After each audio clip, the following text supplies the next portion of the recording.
Drun, drun, drun. Drun, drun, drun. Cik man ir daudz mašīnu.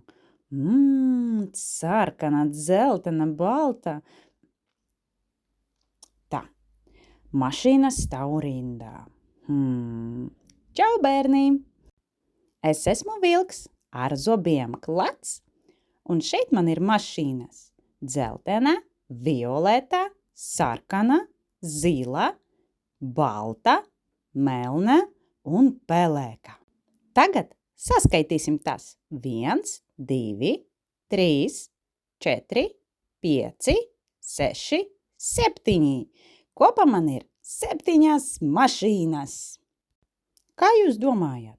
Man būs interesanti spēlēties vienam pašam ar visam 7 mašīnām. Tad kuru no tām man jāizvēlas? Izdomāju. Paņemšu 3. mašīnu. 1, 2, 3. Un tā būs sarkanā. Brauc, brauc, brauc. Uj, tik tālu nevar pabraukāt? Tā, ko mēs tad darīsim?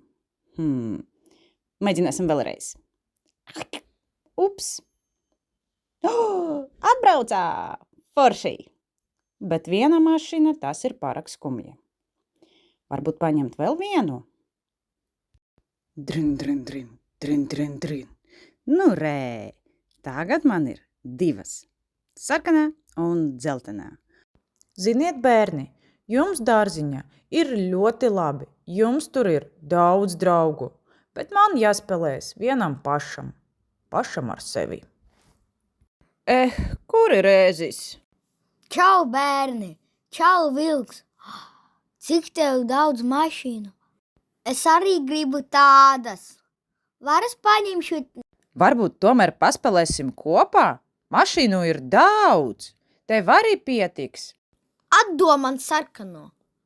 Tagad ar sarkanu spēlējos es. Tu vari izvēlēties citu mašīnu un spēlēsim kopā. Labi, tad es paņemšu pelēko. Bet kā ir spēlēt kopā? Nu, klausies, mēs varam ar tevi uzbūvēt lielu garāžu, kur mūsu mašīnas stāvēs. Man patīk ideja ar garažu. Mēs varam arī citus pasaukt un paspēlēt kopā. Jā, tā ir ļoti laba ideja. Mēs taču esam draugi. Atā!